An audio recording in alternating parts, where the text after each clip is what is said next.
दिल्ली में लगभग 29% लोगों में कोरोना के खिलाफ एंटीबॉडी पाई गई है। ये जानकारी दूसरे सीरो सर्वे में सामने आई है। रिपोर्ट के मुताबिक एक महीने में एंटीबॉडी में लगभग 5% का इजाफा हुआ है।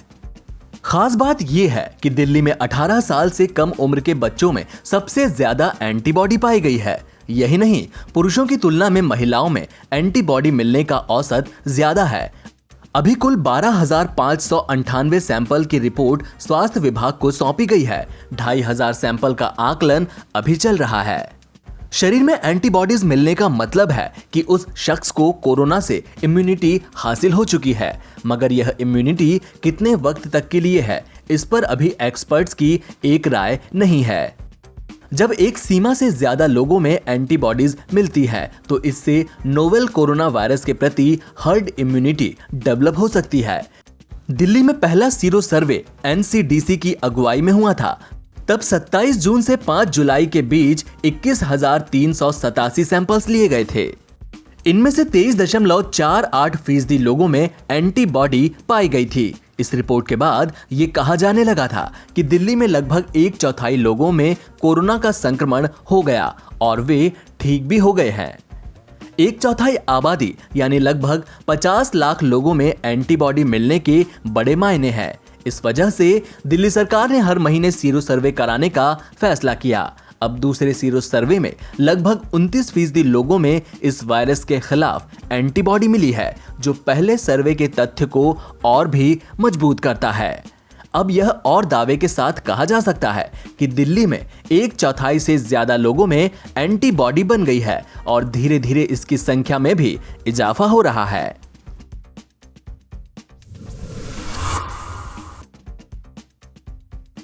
देश में कोरोना वायरस के मरीजों की संख्या तेजी से बढ़ रही है। केंद्रीय स्वास्थ्य मंत्रालय द्वारा गुरुवार सुबह जारी आंकड़ों के मुताबिक भारत में बीते 24 घंटे के दौरान कोरोना के रिकॉर्ड 69,652 नए मामले सामने आए हैं।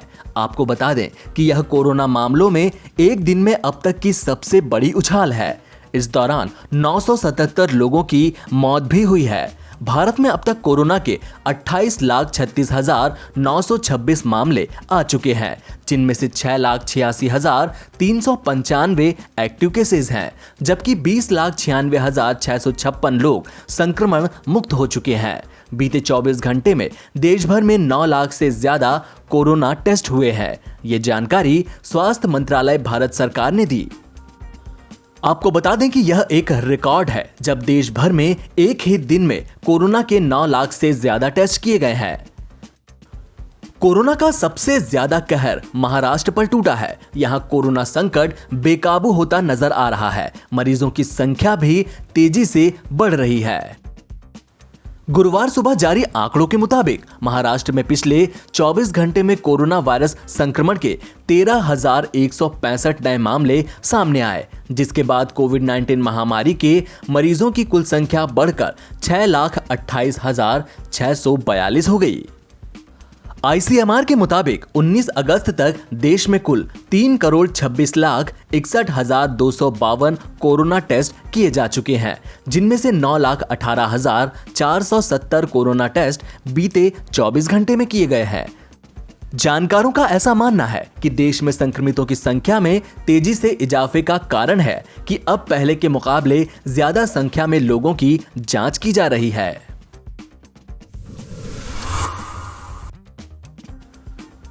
पीएम मोदी ने गुरुवार को वीडियो कॉन्फ्रेंसिंग के जरिए स्वच्छता सर्वेक्षण के 5वें संस्करण स्वच्छ सर्वेक्षण 2020 के परिणामों की घोषणा की।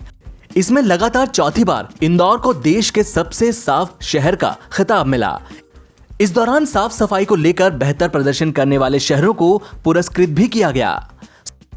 साथ ही पीएम मोदी ने देश के कुछ स्वच्छाग्रहियों और सफाई कर्मचारियों से बातचीत भी की। देश के सबसे साफ शहरों की लिस्ट में इंदौर के बाद दूसरे नंबर पर सूरत और तीसरे नंबर पर नवी मुंबई रहा।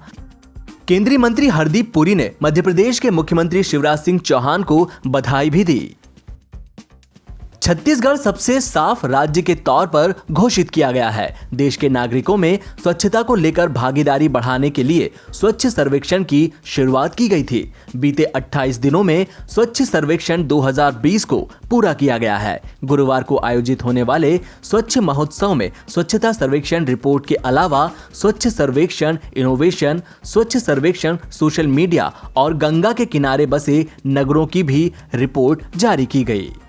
आपको बता दें कि स्वच्छता सर्वेक्षण के पहले संस्करण में भारत में सबसे स्वच्छ शहर का खिताब मैसूर को मिला था। वहीं इसके बाद लगातार 3 साल 2017, 2018 और 2019 में मध्य प्रदेश का इंदौर शहर सबसे स्वच्छ घोषित किया गया था। भारत के पूर्व प्रधानमंत्री राजीव गांधी की आज 75वीं जयंती है। इस मौके पर उनके पुत्र और दिग्गज कांग्रेस नेता राहुल गांधी ने उनकी समाधि पर जाकर उन्हें श्रद्धा सुमन अर्पित किए। राहुल जिस वक्त अपने पिता की वीरभूमि समाधि पर उन्हें श्रद्धांजलि देने पहुंचे, तब राजधानी में हल्की हल्की बारिश हो रही थी। राहुल ने बारिश में भीगते हुए अपने पिता को श्रद्धांजलि दी। इससे पहले उन्होंने ट्विटर पर पूर्व प्रधानमंत्री को दूरदृष्टि से परिपूर्ण बताते हुए उन्हें अपने वक्त से बहुत आगे का नेता बताया। कांग्रेस के पूर्व अध्यक्ष ने लिखा कि राजीव गांधी एक गजब के दृष्टा और अपने वक्त से बहुत आगे के व्यक्ति थे, लेकिन इन सब से परे वो एक उदार और प्रेम से ओतप्रोत इंसान थे।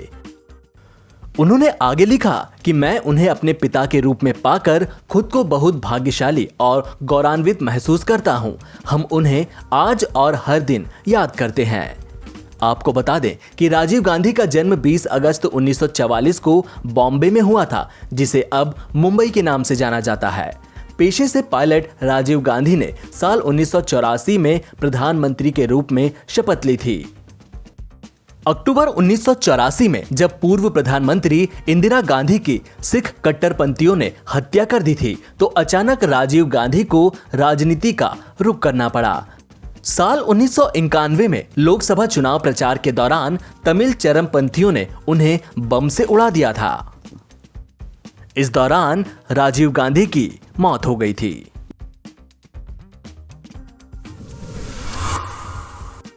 नेपाली प्रधानमंत्री केपी शर्मा ओली के पीएम मोदी से वार्ता के बाद भारत और नेपाल के बीच सीमा विवाद को लेकर चल रहा तनाव कम होता नजर आ रहा है। भारत और नेपाल के बीच पिछले कुछ दिनों से 2 उच्च स्तरीय वार्ता के बाद दोनों देश बाउंड्री वर्किंग ग्रुप की बैठक पर विचार कर रहे हैं। इस पूरे मामले से जुड़े नेपाली अधिकारियों ने दावा किया है कि जल्द ही बैठक होगी। नेपाल ने इस बैठक के लिए अगस्त के अंतिम सप्ताह या सितंबर में बैठक के लिए प्रस्ताव दिया है। भारत ने अभी इस तारीख पर सहमति नहीं जताई है।